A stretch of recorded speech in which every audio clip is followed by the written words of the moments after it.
Everyone, first of all welcome to let's learn chemistry channels. तो students, हमने एक part 1 डाला था HBSC का, बोल दो CBSE क्लास 12 केमिस्ट्री का। कोशिश की थी कि हाफ ईयरली एग्जाम्स कंप्लीट डालें। तो स्टूडेंट्स, वीडियो की लेंथ थोड़ी बड़ी हो गई थी तो कंप्लीट अपलोड नहीं हो पाई, 2 से 3 बार किया, ऐसा ही नेट वेस्ट किया। तो फिर हमने क्या किया, उसके 2 पार्ट बनाए।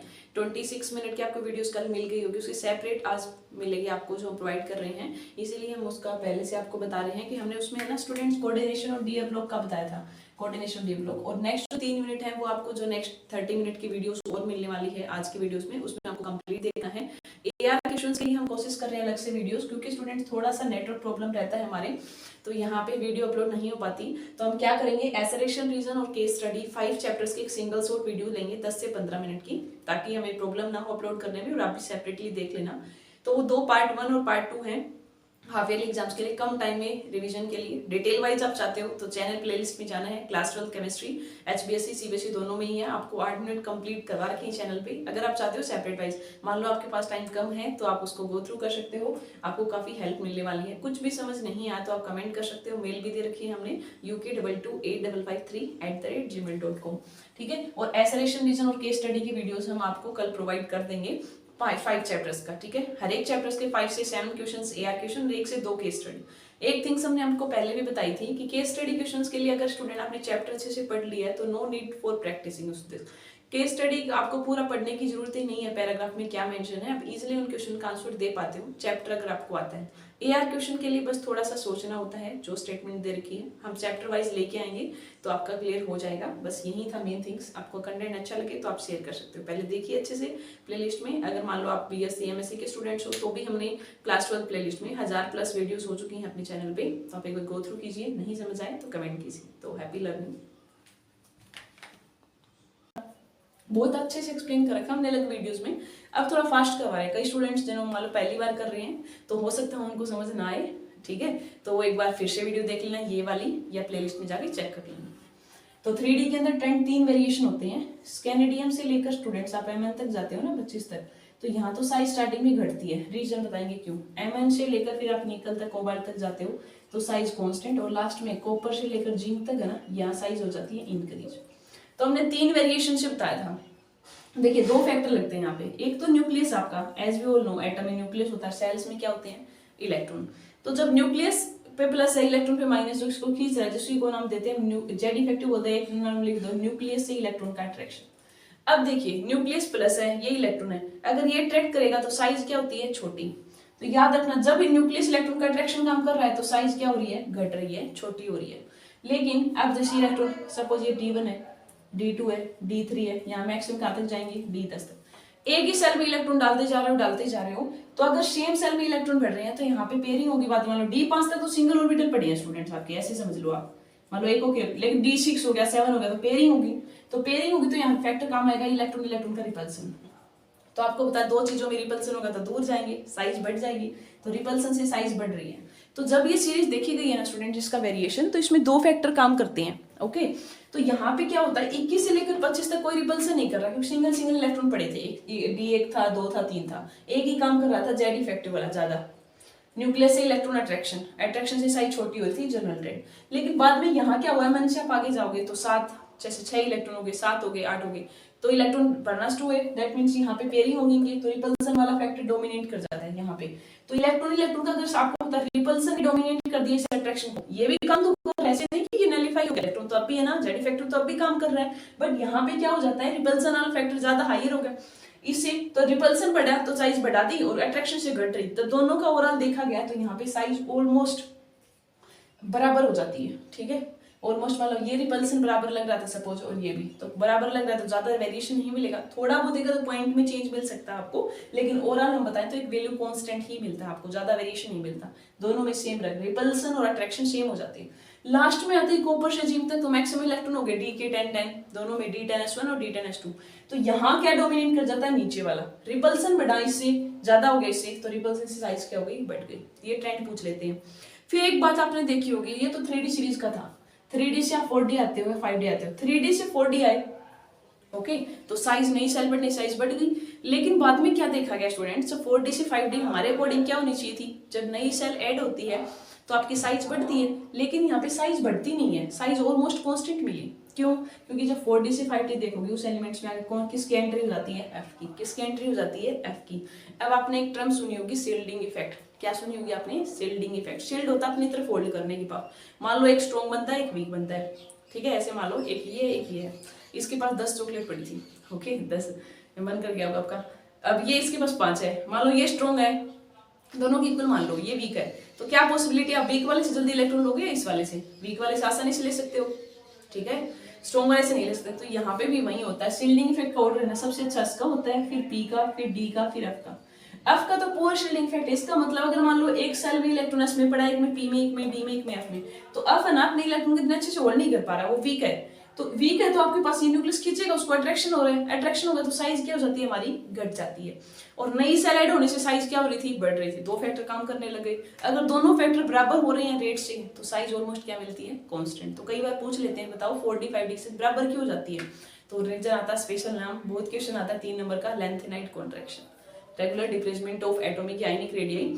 किसकी वजह से? एफ के पुअर शील्डिंग इफेक्ट की वजह से। और इसके आपके कॉन्सिक्वेंस है अब लोग में ये हो कि कॉन्सिक्वेंस बताइए आप लोग के, तो क्या हो जाता है? तो डिफिकल्टी हो जाती है सेपरेशन में, साइज में सिमिलरिटी हो जाती है आपका, और बाद में आप लोग का चेक करोगे ना तो बेसिसिटी में डिक्रीजमेंट मिलती है। क्योंकि देखो सेम साइज है तो आपको अलग करना है, दोनों को अलग बात होगी, डिफरेंट आपके लिए डिफिकल्टी होगी ना उनको सेपरेशन करने में। और जब आप लेंथेनम से ल्यूटेटियम तक जाओगे ना ब्लॉक में, तो यहाँ पे बेसिसिटी कैरेक्टर भी घटता जाता है साइज छोटी होने से। तो लेंथेनम हाइड्रोक्साइड ज्यादा बेसिक होता है ल्यूटेटियम से, ऐसे ऑर्डर पूछ ले आपसे, ठीक है।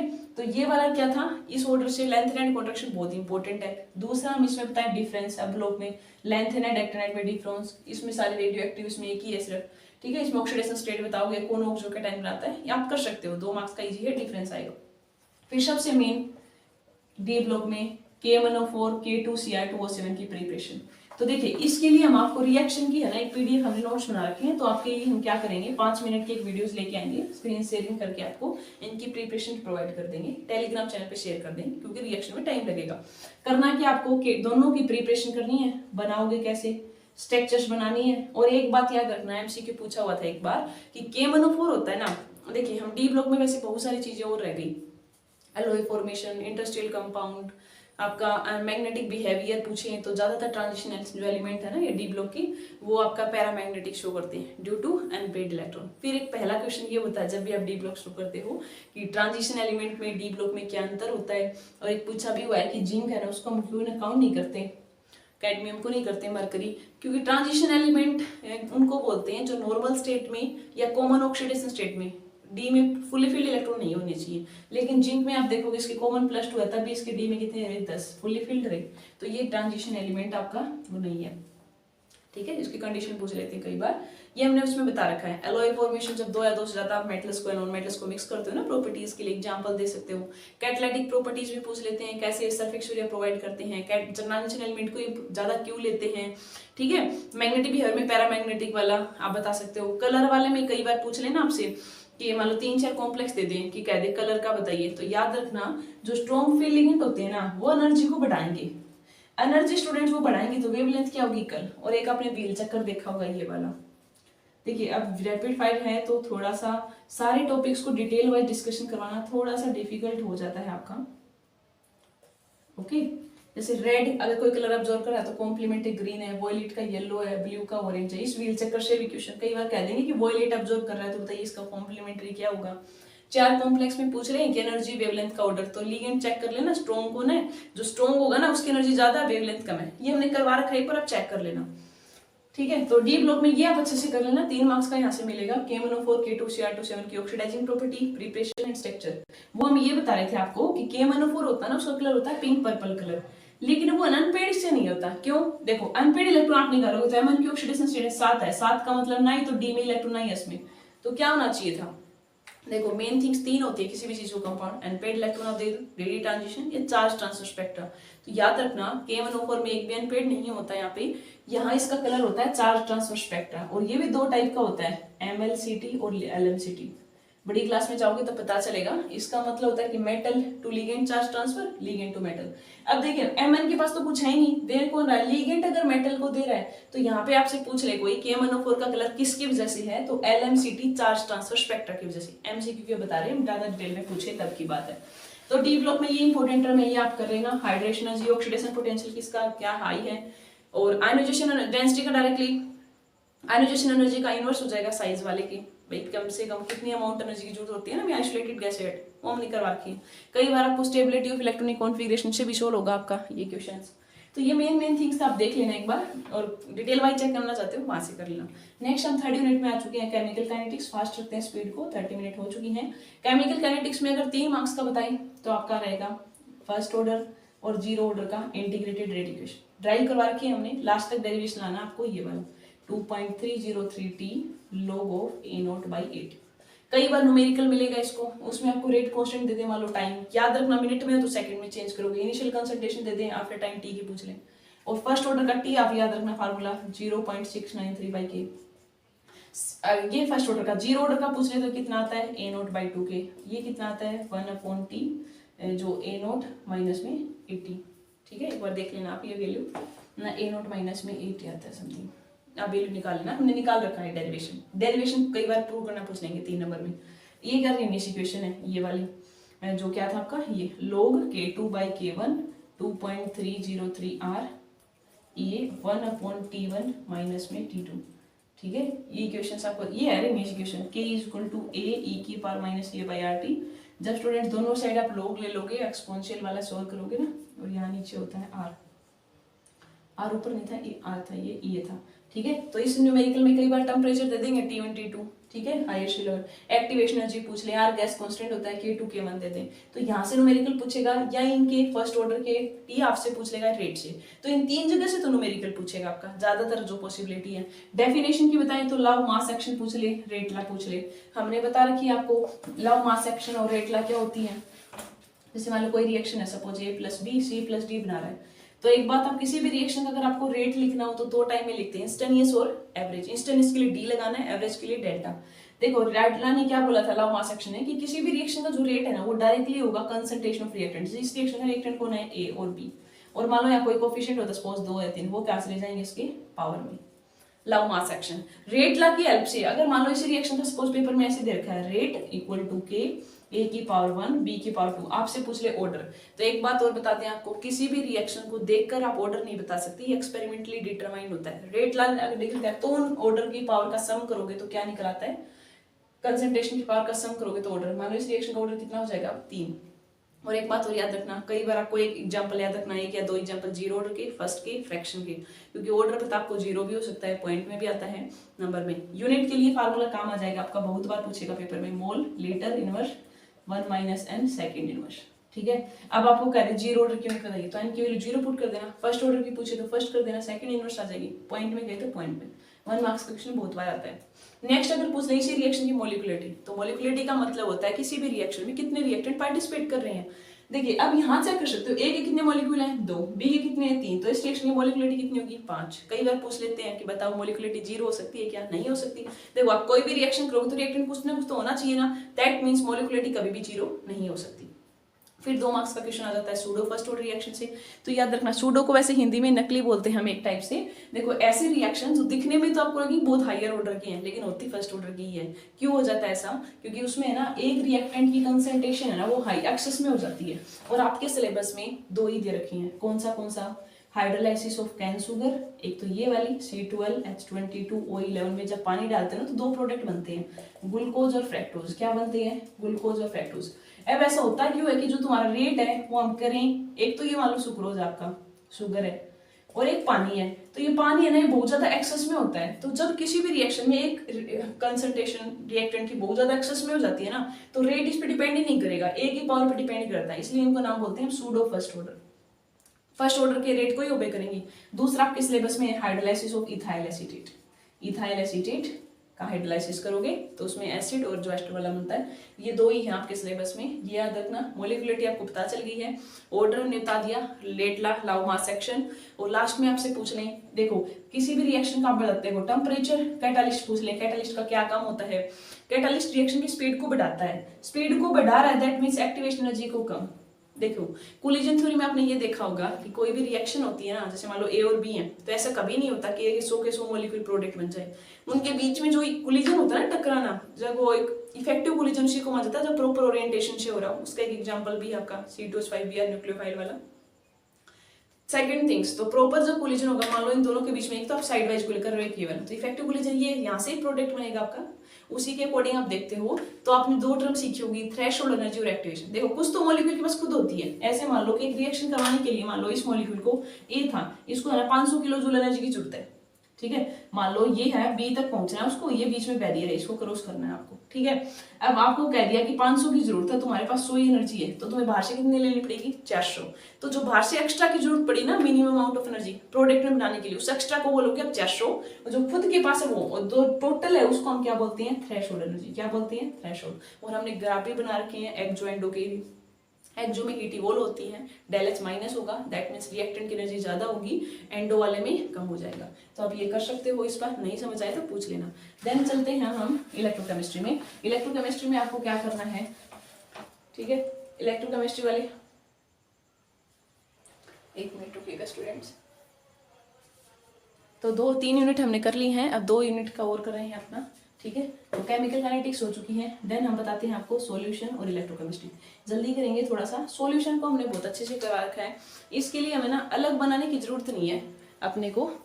क्यों जरूरत नहीं है स्टूडेंट, क्योंकि सॉल्यूशन यूनिट का नाम, एक 15 मिनट की वीडियो ले रखी है चैनल के ऊपर, तो उसमें कंप्लीट सॉल्यूशन का रैपिड रिवीजन करवा रखा है। सर्दी के टाइम की वीडियो की, काफी लॉन्ग पुरानी है वैसे तो, 20 से 20 मिनट की वीडियो है, कंप्लीट सॉल्यूशन। तो एक और वैसे टॉपिक का नाम बता रहे हैं आपको, कंसंट्रेशन टर्म कर लेना, molarity, normality, molality, mole fraction, Henry law, Raoult's law. Numerical Henry law से बाई चांस कभी आ भी जाता है। और मेन आएगा आपको कोलिगेटिव प्रॉपर्टी। कोलिगेटिव प्रॉपर्टी या तो न्यूमेरिकल मिलेगा या फिर आपको प्रूव करना दे देंगे।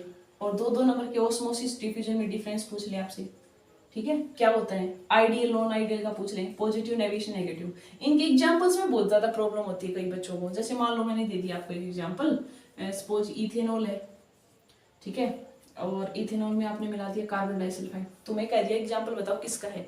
याद रखना, कभी भी पता लगाना हो ना आइडियल है नॉन आइडियल। आइडियल तभी होगा जब उनके बीच में इंटरेक्शन, पहले जो बॉन्ड था ना वही उस टाइप का बन रहा हो, सेम टाइप का मिला। सपोज ऐसे कह दे कि इथेन में हम प्रोपेन मिला रहे हैं, बताओ कौन सा है। तो देखिए कार्बन, एन मतलब सिंगल बॉन्ड ही है, प्रोप और ईथ मतलब कार्बन ही चेंज हुई एक से, तो कुछ नया बॉन्ड, कुछ नए स्ट्रक्चर्स नहीं बने हैं, इंटरेक्शन पहले जैसे ही सेम है, तो ये आइडियल का एग्जांपल हो जाता है। जब दोनों कंपाउंड अलग हों कुछ टाइप के, तब वो नॉन आइडियल में जाते हैं। नॉन आइडियल भी 2 टाइप का होता है, पॉजिटिव एंड नेगेटिव डेविएशन, ठीक है। अब कैसे पहचानोगे, तो हमने एक ट्रिक बताई थी, जब ए और बी जुड़ते हैं ना, ज्यादातर क्वेश्चन हाइड्रोजन बॉन्डिंग से हो जाएंगे। ए और बी का इंटरेक्शन अगर अच्छा हो रहा है पहले की बजाय, ए बी जुड़ने के बाद में मान लो ए का इंटरेक्शन खुद के साथ और बी से अच्छा हो रहा है, तो होता है नेगेटिव। अगर मान लो पहले अच्छा हो रहा था, बाद का इंटरेक्शन कम हो रहा है, तो कौन सा होता है, पॉजिटिव। अब चेक कर लीजिए, कार्बन सल्फाइड में कोई बॉन्डिंग हो रही है क्या, हाइड्रोजन बॉन्डिंग नहीं हो रही, नॉर्मल हाइट वही है वनडेरवाल वाला।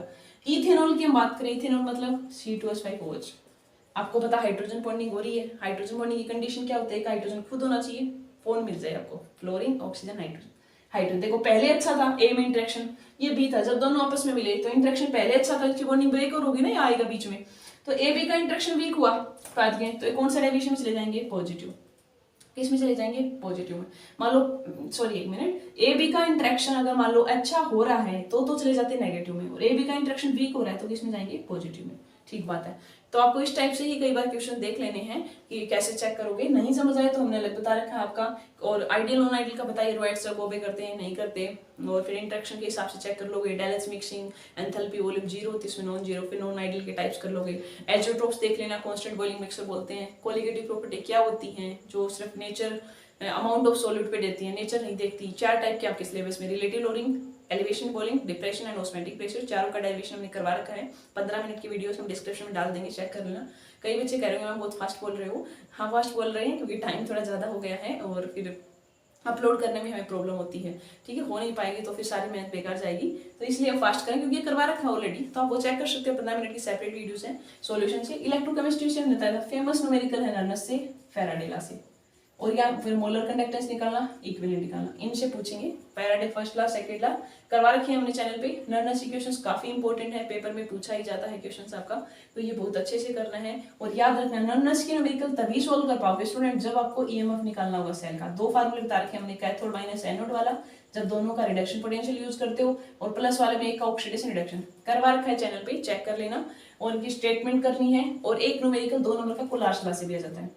कोलाज क्लास सिंपल इलेक्ट्रोलाइट का जब निकालते हो ना लिमिटिंग मोलर कंडक्टिविटी, तो सम होती है कैटाइन और एनाइन का। और कई बार 3 से 4 एग्जांपल दे देंगे, मिक्स करके खुद से सोचना पड़ेगा क्या जोड़े घटाएं के निकाल पाए इलेक्ट। और इसमें एक बताएं लास्ट पोर्शन जो थ्योरेटिकल है, याद रखना आपका ही काम है वो, सेल वाले पोर्शन से। प्राइमरी सेल सेकेंडरी सेल के टाइप पढ़े होंगे आपने, dry mercury cell, lead storage nickel, तो उनकी कैथोड एनोड की रिएक्शन, कितनी वोल्टेज यूज, इतना काम कर लेना हो जाएगा आपका इलेक्ट्रोकेमिस्ट्री में। मेनली यहाँ से ही आपसे क्वेश्चन ज्यादातर पूछे जाते हैं। इनमें मोलर कंडक्टेंस पता है K/1000/C है। सेल कांस्टेंट देख लेना, यूनिट क्या होती है। कई बार टेम्परेचर बढ़ाने से मोलर कंडक्टेंस इक्विवेलेंट पे क्या इफेक्ट पड़ेगा, ये भी हमने करवा रखा है अलग से। तो हमने एक बार ओवरऑल गो थ्रू आपको बताया कि हाँ ये चीजें आपको करनी है, जितने करवाए गए वो कीजिए, और जो बताया आपका वो हम आपको प्लेलिस्ट में लिंक प्रोवाइड कर देंगे, चेक कर लेना। अगर आप 1 घंटा भी दे दोगे स्टूडेंट्स, मान लो आप एक बार वीडियो हम चेक करते हैं कितनी लेंथ है, 44 मिनट है, 44 मिनट ये देख लेना, और जो 15-15 मिनट की 2 और है, अगर आप 1 घंटा भी दे दोगे ना केमिस्ट्री के लिए, जो हमने इतना बोला है आपका, तब आपके 60+ मार्क्स नहीं आए ना। अगर मान लो जिस बच्चे ने कुछ भी नहीं पढ़ रखा, तब आप कमेंट करके बताना फिर, अगर आप ईमानदारी से पढ़ोगे तब की बात है ये, ऐसे नहीं देखने से सब क्या सकते हैं। 70 नंबर का आपका पेपर होगा। और ये एक और बात बता दें, कोशिश करेंगे AR question, case study, MCQ की एक सेपरेट वीडियो बना पाए, आपके रिस्पॉन्स पे है, आप कहोगे तो बना देंगे, कमेंट करके बता देना। और एआर क्वेश्चन केस स्टडी की देखिए अलग से प्रैक्टिस की जरूरत भी नहीं होती है, चैप्टर आपने अच्छे से पढ़ा है ना तो आप इजीली कर सकते हो। केस स्टडी का पैराग्राफ पढ़ने की जरूरत ही नहीं होती, चैप्टर से क्वेश्चन आते हो सीधे कर पाते हो। एआर क्वेश्चन में सोचना होता है थोड़ा कि ए और आर में जो स्टेटमेंट दी होती है वो ठीक है या नहीं। 50% क्वेश्चन हो जाएंगे, कई बार स्टेटमेंट ही गलत मिलेगी। ए क्वेश्चन ए ठीक है, मान लो आर गलत है, एक ऑप्शन हो गया, या ए गलत आर ठीक है। क्वेश्चन कंफ्यूजन आपको वहां क्रिएट होता है जब दोनों स्टेटमेंट ठीक हो। अगर आपस में कुछ रिलेशन बन रहा है, उस वाली बात से ऊपर वाली ट्रू हो रही है, तो आंसर फर्स्ट आ जाएगा कि ए और आर दोनों ठीक है, उसकी करेक्ट एक्सप्लेनेशन। मान लो ए और आर दोनों ठीक है अपनी जगह, बट कुछ रिलेशन नहीं बन रहा उसकी वजह से वो बात का, तो नोट वाली। ऐसे करने की स्टडीज ही हैं। एमसीक्यू भी चैप्टर के बीच से ही होते हैं, चैप्टर पढ़ लोगे तो आप इजीली कर सकते हो। तो अब इतना तो आपका पेपर है, 70 नंबर आप वेयरली एग्जाम्स देने जा रहे हो, तो 1 से 1.5 घंटा तो दे ही सकते हो। कोशिश कीजिए कि 1 घंटा तो ये वाला जो कंटेंट देखिए, फिर उसके बाद जो बुक में आपके एनसीईआरटी के क्वेश्चन एक बार उनको गो थ्रू कर लीजिए। नहीं कुछ समझ आए तो you can comment and I will try to solve your query. तो थैंक यू स्टूडेंट्स, और सीखते रहिए अच्छे से, टाइम वेस्ट बिल्कुल भी ना करें एग्जाम से। कोशिश कीजिए कि ये 5 हाफ ईयरली जो आपके एग्जाम्स हो रहे हैं कि हाफ सिलेबस आपका इतना अच्छे से हो जाए कि बोर्ड एग्जाम्स देखने की जरूरत ना पड़े कि हमारा हाफ तो हमें आता है, फिर बाद में नया स्टार्ट हो, उसको एक नई एनर्जी के साथ स्टार्ट कीजिए। और लास्ट में बेस्ट ऑफ लक बोलेंगे सभी स्टूडेंट्स को, जिनके भी एग्जाम्स हैं हो चुके हैं उनको, और अच्छा है बताना है रिजल्ट कैसा रहा है। जिनके नहीं हुए हैं वो कैसी तैयारी है आपकी, कमेंट करके जरूर बताना, तो हमें पता चलेगा कितने स्टूडेंट्स हैं, कैसी क्या चल रही है आपकी। तो बेस्ट ऑफ लक आपको एक बार फिर से, और हैप्पी लर्निंग। Thank you.